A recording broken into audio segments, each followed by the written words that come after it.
Kris. And I'm Wyatt Elliott from Notebook Entertainment. And you're watching Review This. That was wonderful. Bravo! I loved that. Oh, it was great. Well, it was pretty good. Well, it wasn't bad. It stinks. Alright, so today we're not talking about a fun one, but we're talking about a good one. Evil Dead Rise. Doesn't have any of the camp of the originals or Army of Darkness. Think of the 2013 remake, Right. and it's kind of a sequel to that, but you don't have to have seen that one At all. to see this one. At all. It can stand alone, absolutely. I really liked it. I thought it was a good entry. I don't think there's been a bad entry yet in Evil Dead. This one definitely had lots of blood and gore. We're going to go ahead and give you our non-spoiler thoughts first, and then we'll get into the spoilers, so we'll let you know when we hit that section.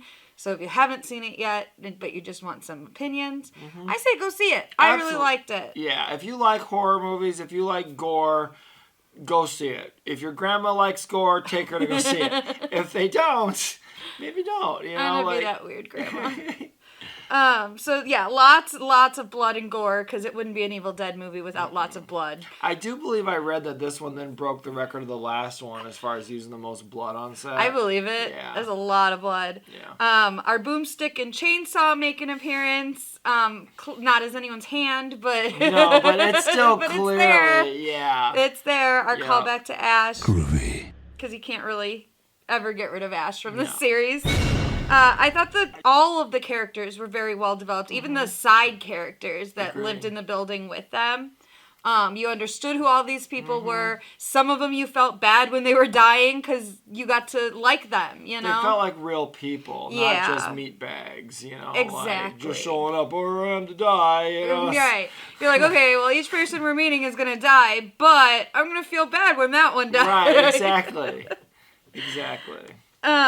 So this movie, this spends basically the first half of it telling us about these characters, setting up these characters, and then it spends the second half of the movie basically terrorizing these characters, and it's very intense in the second half, and it doesn't let up. But that doesn't mean the first half is boring at all. No, it's interesting learning about who these characters are, what's going on in their lives, and all of that. It's a great opening sequence, though. So. Yeah, I love the opening sequence. It was really good. The title card is amazing. We'll talk a little bit more about that in spoilers. Because even the title card's part of the spoilers, right? I knew I was in for a good movie when I saw that. I was like, oh, all right then. Yep. I do want to say I'm not sure about the redesign of the Book of the Dead. I do like that they added teeth, but I miss the face. Yeah. I want to say the remake didn't have the face. I'm not sure if it had the teeth, though. But I don't remember it having the face. And then I just also want to say, like, if you're ever trying to raise dark forces and you're recording yourself do this on 3 separate recordings and you realize by the end of you doing this that this was not a good idea, maybe make the warning number 1 instead of number 3 is all I'm going to say. Or maybe the person making the record should have been like, you know what? We should warn people not to do this before telling them how to do this. Exactly. Because otherwise, it's exactly what happens. You're following it, and it's like, oh, don't do this. But I just did it. God damn it. So yeah, that, again, I really liked it. There's not much more we can say that's not spoilers, because a lot of it is character-driven and plot-driven. So, I guess that's it. That's our... Yeah, it's great. It's gory. It's everything you want from an Evil Dead movie. So go see it. It's a good theater experience, and Alyssa Sutherland did great as, obviously this isn't a spoiler because in the trailer she changes, but she plays the mom who changes into the Deadite, and she does fantastic. And then the girl who plays Beth, who's Ellie's sister, her name's Lily Sullivan. She did fantastic too, and we'll talk about her more in the spoilers. But I just wanted to let you know that the 2 leads of this movie did fantastic. And honestly, even like the kids weren't annoying. No. The kids weren't like, oh, that's a terrible actor or whatever. Like the kids were great in this, and the movie went there with the kids. So it killed a kid. I appreciate it. Killed a kid. You know, anytime a movie does that, I'm always shocked, and then I'm immediately like, respect. Right, you know? they like, did it. They went there. Fair. Killed a kid. Alright, so that's it for non-spoilers. We're going to get into our spoiler section. So if you don't want to know anything about plot or anything like that, turn it off now, come back after you've seen the movie. YouTube will remember where you left off. Right. So we're going to start with what we liked, because we like to start positive here always. We're going to go right back to the title card, because that was so cool. The imagery was amazing of her just rising out of the water, and then the Evil Dead rises title, from the mountains. and it goes from one side of the screen to the other. And the red is reflected in the water, the red of the letters. And the music is just like... It's amazing. It's best title card I've seen in probably a long time. Yeah, a long time. Agreed. What else did I like? Stephanie! Yeah, Stephanie was awesome. As they were introducing the kids, when they get to the youngest kid and she's sitting there cutting the head off a doll, I'm like, that one's me. Right, I was like, that kid's demented. What is she? I feel related to this kid. But she wasn't demented. She was making a staff of protection. Right. She was my kindred spirit, and she knew what she was doing, because Stephanie definitely came in handy later. Right, it did. I knew it was. It's like, well, they're setting that up. Yeah, I forget, who did she, was it her brother, sister, someone she had to stab right in the middle. Yeah, in the I think she had him. Like, They came lunging at him, and it stabbed well, then that's their him. fault. I think it was the sister. That's their fault. Yeah. Yeah, so this is a spoiler, so we can talk about, specific deaths and stuff, but the Stephanie was awesome. The movie basically takes place on one building, you know, like, so it's one of those self-contained movies, but boy, I like those kind of movies. Like, it really just keeps it intense.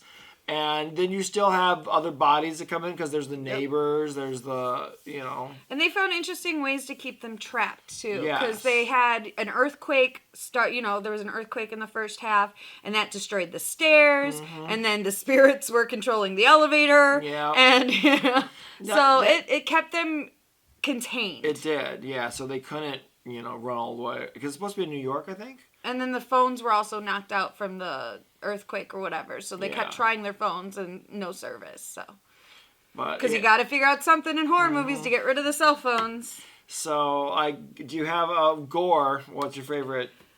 I don't even know. I think the one that made me cringe the most was the cheese grater. As soon as that happened, I was like, "Ow!" Yep. I like when she ate dude's eyeball out. Yeah, that was pretty. That was cool. My favorite shot of the whole movie, it's not a gore one though, but is when there's people, the neighbors I think it is, they're trying to get in the apartment to help, and you can see them be attacked, and they're peeking through the peephole, and the whole scene is through the peephole.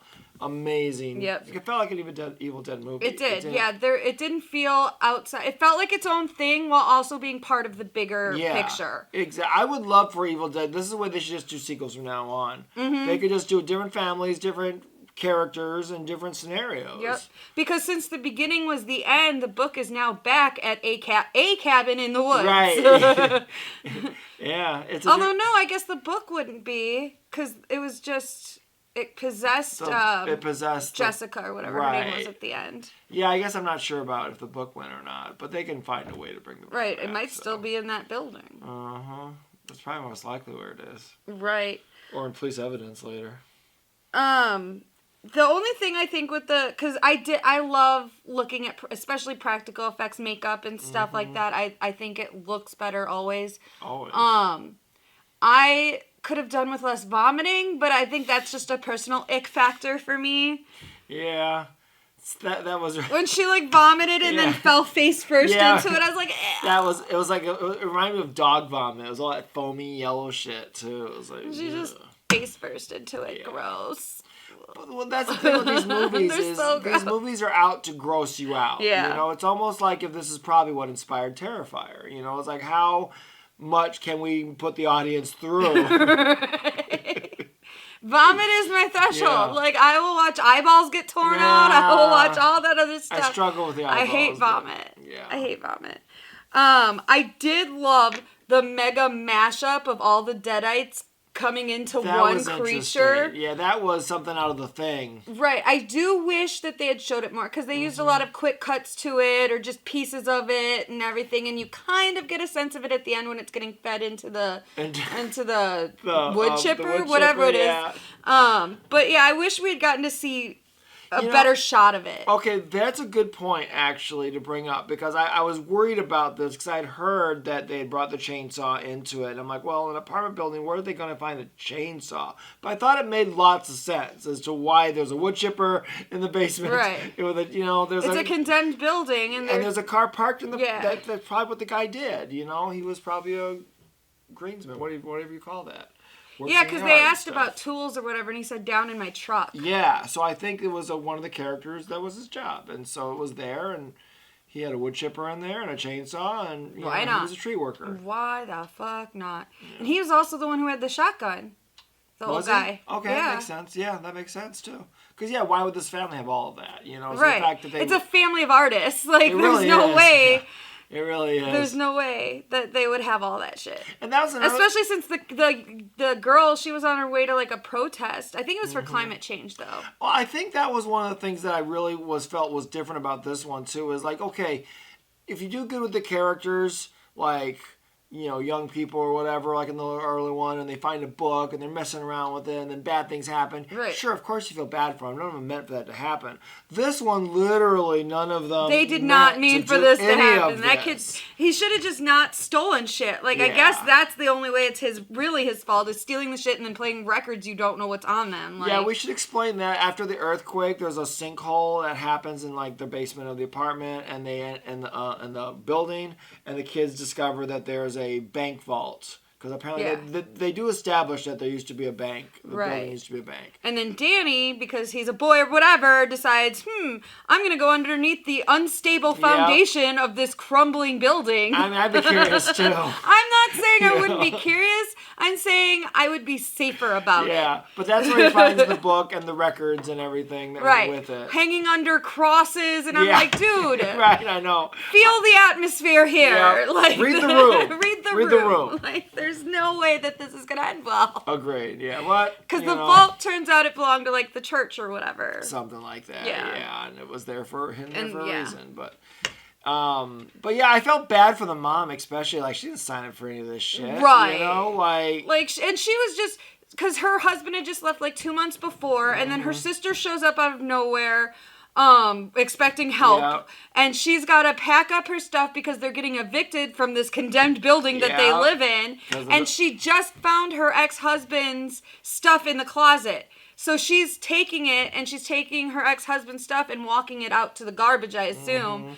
And so it's a very, emotional big moment for her, and that's when it attacks her and like turns her, and I was like, that's what I mean about the characters. That this whole scenario felt real to me. Like this family felt real. The scenario they were in felt very real. We know these people, right? Exactly. Like, I think everybody knows these people, and that's why I think it also raises the stakes on just feeling bad for them. Like, this is probably one of the horror movies where I felt bad for almost all the main characters. Exactly. You're like, no, I don't want them to turn. I wanted them to be safe. Like. Because normally I'm like, kill them all. I know, like, it doesn't matter, right? They're all just big bags. If they just kill them all. Yeah. But here I was like, oh. They did a really good job. Yeah. This director, just like, is it Fede or Fede Alvarez? Fede. Fede? Well, he directed the last remake, and his career really soared after that. There was a couple bumps in the road, but yeah. So I think this guy's going to go places too. Yep.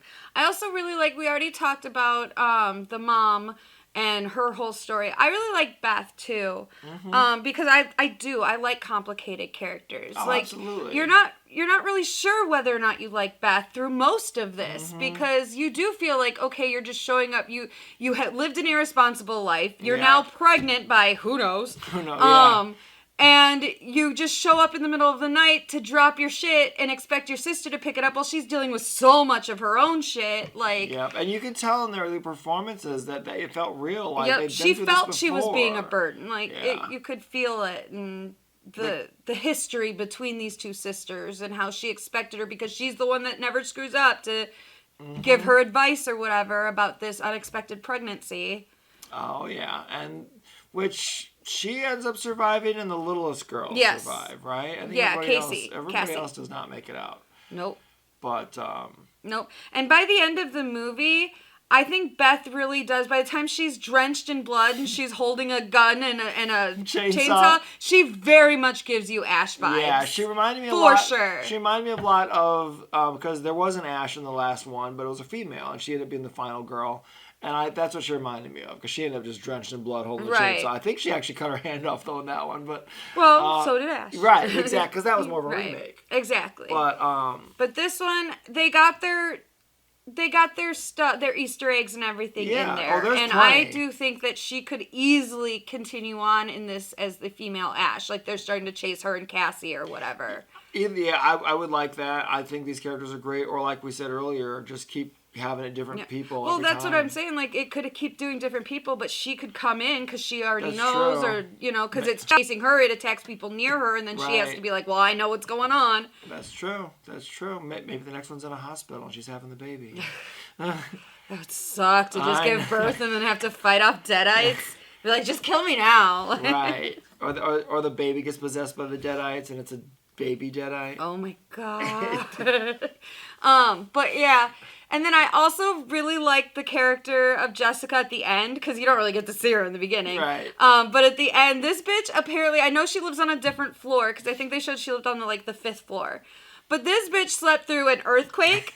She slept through the elevator crashing. She slept through the stairs crashing. She slept through gunshots. Gunshot screams, yeah. You got everything that happened in the under tunnel or whatever, which maybe they wouldn't hear in the parking garage. I don't know, Maybe but it's not, an old yeah. building. So probably. Like, she slept through everything to wake up in the morning, walk through all of this wreckage in her apartment building, and just be like, yeah, bitch, we're going to the cabin. I can't wait to pick you up. And, walk past all the blood and everything, and it's not till she hangs up her phone that she's like, wait a minute. Right. How self-absorbed do you have to be? Maybe it's a little tribute to Shaun of the Dead. It was hilarious. I don't know. It was hilarious. It was really good. I hope that it was a tribute to Shaun of the Dead, because I thought it was so funny. If you think that which leads to the opening sequence, and that opening sequence, man, it's brutal too. He rips her freaking hair off. Rips her fucking, yeah. It's like, damn. This movie really does. It starts off with a bang, and then it calms down for a little bit, but it's not boring. It's all entertaining. Great characters. And then it hits the second half and doesn't let up. And it just keeps going. Yeah. So there's a lot to like in this movie. A lot. So move on to what we don't like. It's a very nitpicky list because, like I said, there's not a lot to not like in here. It's just, I have a very neurodivergent brain, and so sometimes things bother me that wouldn't bother normal audiences. But for the sake of the review, we're going to talk about them. So my first problem is going back to the ending with Jessica. This bitch gets attacked, or we assume she does, because it ends with something rushing at her, okay? Mm-hmm. When Ellie gets attacked by the same thing, she gets attacked in the elevator and then it chokes her or whatever. She's only able to hold on to herself for a very short amount of time. Maybe it's because she also died or it killed her or whatever. But she's only able to hold on to herself for a very small amount of time. She gets back to the apartment. She's already looking weird. She's trying to make eggs because I assume it's just motherly instinct. Yeah. And she's able to hold on to herself long enough to tell Beth, don't let it get my kids. Mm-hmm.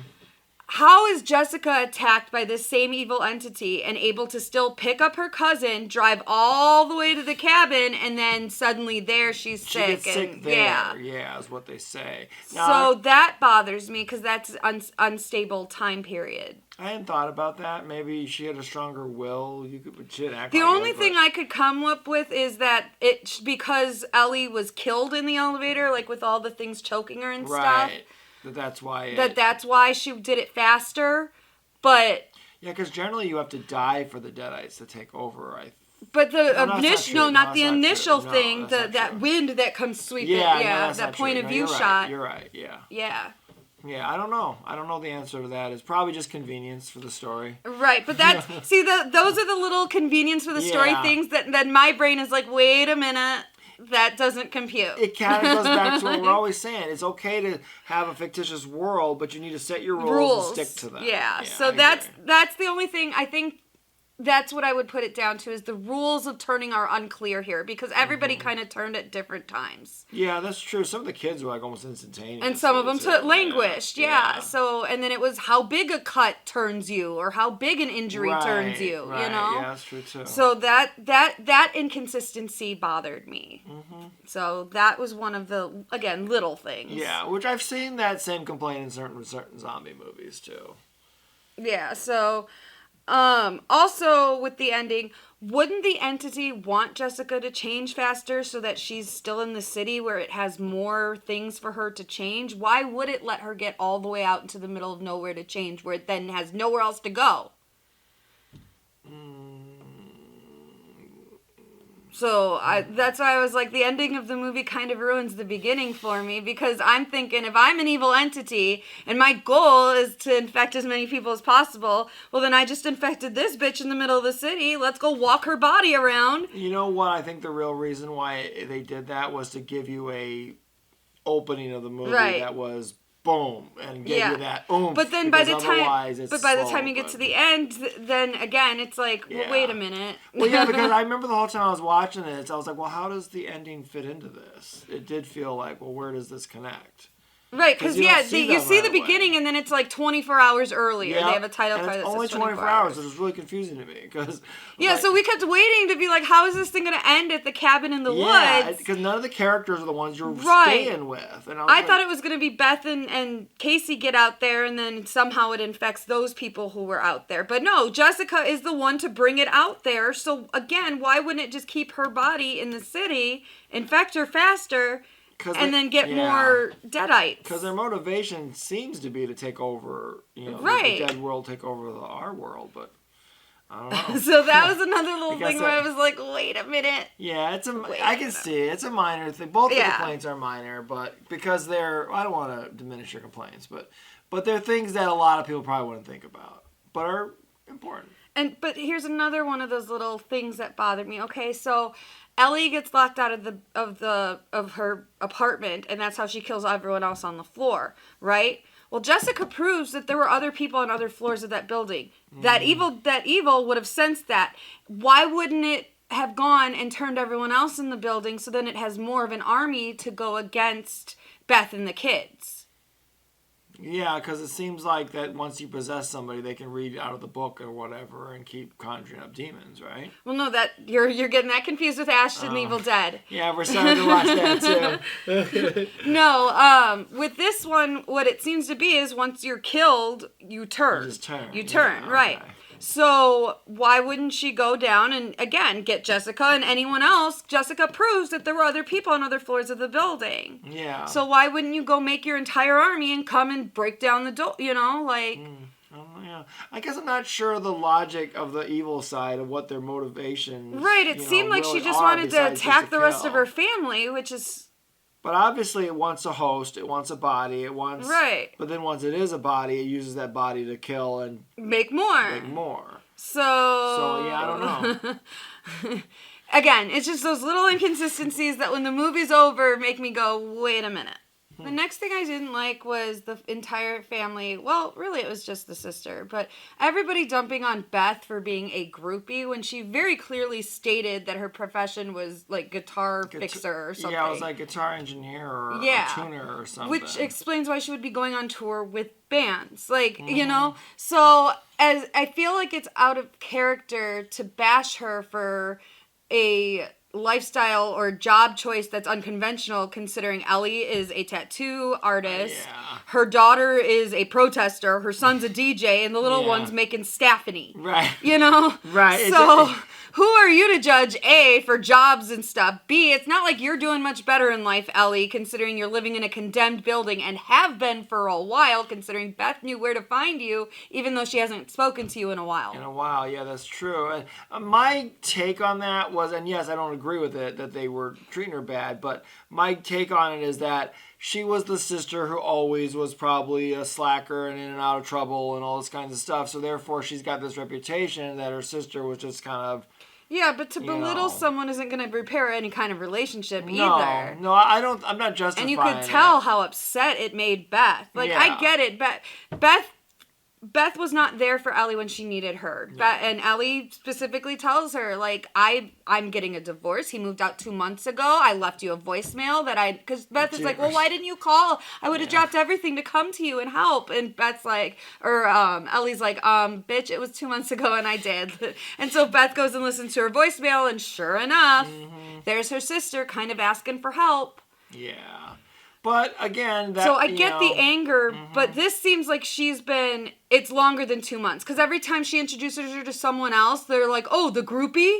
Yeah. So she's been calling her sister a groupie for probably longer than 2 months.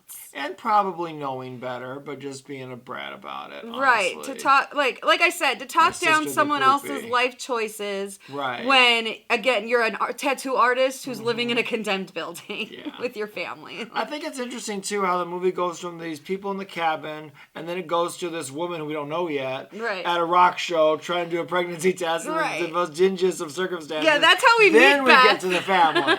That's how we meet Beth. And I'm like, being on a stick. Right. I'm like, how is Beth related to this?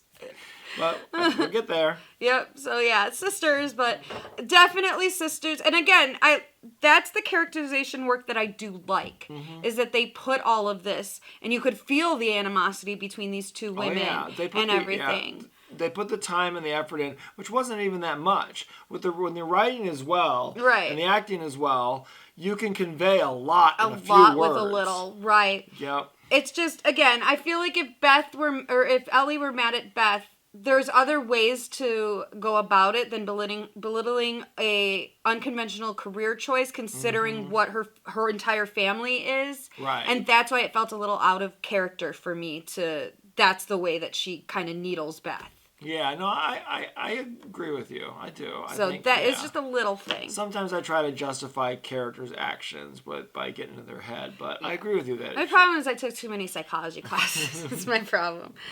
And then one thing, and I'm not even sure I don't like it, there was no end credit scene. No. I was hoping for at least another groovy, from Ash. Right. Groovy. But I get it. They're trying to move the series away from Ash, and I support that. I support that decision. Plus, as they say in the meta-awful Scream 6, not everything needs an end credit scene. God, I hate it. Especially that movie didn't So mad at Scream 6. I don't want to see anybody just hack off some deleted scene and stick it on the end again either for like a half second. Exactly. If you're going to do it, do it. But do it they did not do it, and I'm fine with that. And not everything needs an end credit scene, so... No, we're fine with that. I just would have liked a little groovy or something. Just something. I also want to point out that, yes, they are getting away from Ash, but it's important to know that Bruce Campbell is still a big part of the series. Absolutely. He's a producer. He appears as a voice over the phone early on in it. So... Final thoughts on Evil Dead Rise. I think Cassie is going to need so much therapy. Yeah. Like, this girl saw her mom die, or basically watched her mom become a living zombie that then her entire family had to come together to kill. Right. Saw both her siblings get killed had to kill one of them, or had to stab one of them. Yep. Watch them all become one giant amorphous blob of limbs. Yeah. Had to watch her aunt... basically chainsaw her family blob into a wood chipper. Walked away covered head to toe in blood. This little girl is going to need so much there. To be fair, what horror movie character survivor. But this one specifically, I don't know. Right, plus now the fact she has to live with her aunt and new baby, you know, and try to survive that. This aunt who's never had kids before. Yeah, so now she's got 2 kids to raise. Right. So yeah, it could be interesting to keep following these characters in the next one. Yep. It could. It really, and that's really my could. other thought is I would watch definitely any sequels they want to make, but I would I think I would like if they found a way to get Beth and maybe even Cassie in them to keep the continuity and all that. And like I said, make it so that it's chasing Cassie and Beth, but then it infects people near them or whatever, and so then they have to come in and be like, well, we know what's going on. They're the new Ash of it, I guess. And by the way, I think it's fantastic that horror fans are the ones who are really bringing back going to the theater. Mm-hmm. This one, it did very well at the box because it couldn't be Super Mario Brothers, but that's a monster in itself. you know, number 2 at the box office, made a lot of money already. He's probably gonna go on. I mean, Cocaine Bear almost took Cocaine down Bear, Marvel. Like, right. Cocaine Bear was another one recently we had. Terrifier. All these movies that are bringing people back to the theaters, and it's making the studios put the horror movies in the theaters. That's why I'm a little nervous about Five Nights at Freddy's going to Peacock and theaters same day. I'm not sure what the strategy is there. It must not be. I hate to say it, but it might not be good. good. I don't know. I'll be seeing Saw at the theaters that day. Or it's divisive like Halloween. Right. You know, Either way, I'm well, going to watch it, but I'm going to be seeing Saw at the theater. Oh, yeah. For sure.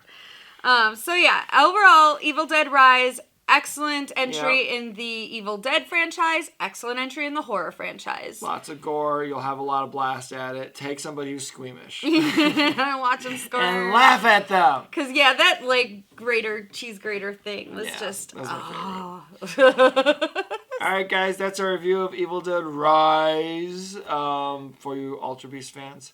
And please like and subscribe. Ring the bell, because we've got Horrorland News coming up this week still, probably on Friday. Yep, that's right. And who knows what other new videos we're going to throw at you. We might score new... Maybe we'll review Ash vs. the Evil Dead, because we've been watching it. And why not? We can do I want to talk about it. I got things to say. Yeah. All right, we're going to get back onto watching that, so I'm going to shut up now and let you get on your life. And I'm going to go talk over here while we watch season 2. Okay, bye.